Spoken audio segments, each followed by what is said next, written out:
जब एक आशिक बरसों की तड़प अपने दिल में लिए सैकड़ों मील का सफर तय करके सिर्फ आप सल्लल्लाहु अलैहि वसल्लम की एक झलक देखने के लिए आया था ताकि वो सहाबी होने का शरफ हासिल कर सके, लेकिन जब वो वहां पहुंचा तो एक ऐसा इम्तिहान सामने खड़ा था जिसने इश्क और इताअत के दरमियान एक लकीर खींच कर रख दी। ये उस वक्त की बात है जब हजरत उवैस करनी का दिल हर लम्हा इश्क रसूल सल्लल्लाहु अलैहि वसल्लम में तड़पता था, मगर घर में एक बूढ़ी, नाबीना और माजूर माँ थी जिनकी खिदमत उन पर फर्ज थी।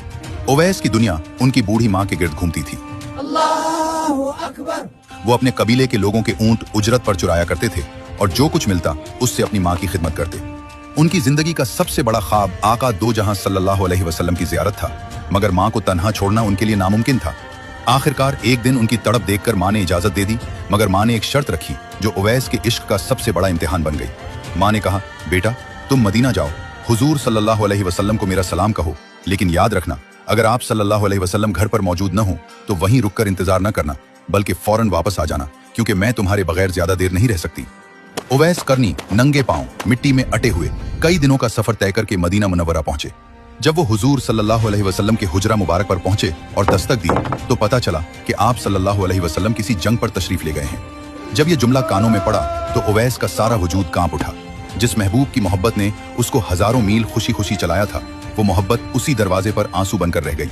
लेकिन अल्लाह ने उसके आंसुओं की ऐसी लाज रखी जो आपके रोंगटे खड़े कर देगी। एक तरफ बरसों का अरमान था कि बस कुछ देर रुक जाऊं तो महबूब सल्लल्लाहु अलैहि वसल्लम का दीदार हो जाएगा, और दूसरी तरफ माँ का दिया गया वो कौल था कि बेटा इंतजार नहीं करना, फौरन लौट आना। उन्होंने सैयदा आयशा रजी अल्लाह अन्हा को अपना सलाम पहुंचाया और रोते हुए वापस यमन की राह ली।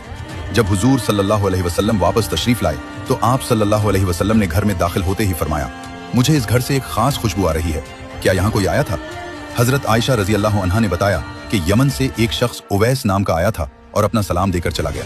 तब आप सल्लल्लाहु अलैहि वसल्लम ने सहाबा को बताया कि उवैस ने अपनी माँ की खिदमत की खातिर अपनी सबसे बड़ी ख्वाहिश कुर्बान कर दी, और इसी वजह से अल्लाह ने उसे वो ताकत दी है कि अगर वो अल्लाह के भरोसे पर किसी बात की कसम खा ले तो अल्लाह उसे कभी रद्द नहीं फरमाता। यही वो अजीम कुर्बानी थी जिसकी वजह से हुजूर सल्लल्लाहु अलैहि वसल्लम ने अपनी कमीज मुबारक उवैस को देने की वसीयत फरमाई और उमर फारूक को हुक्म दिया था कि उवैस करनी से अपनी बख्शिश की दुआ करवाना। माँ की खिदमत और हुजूर सल्लल्लाहु अलैहि वसल्लम से मोहब्बत की वजह से उवैस करनी को ताबियों का सरदार कहा जाता है।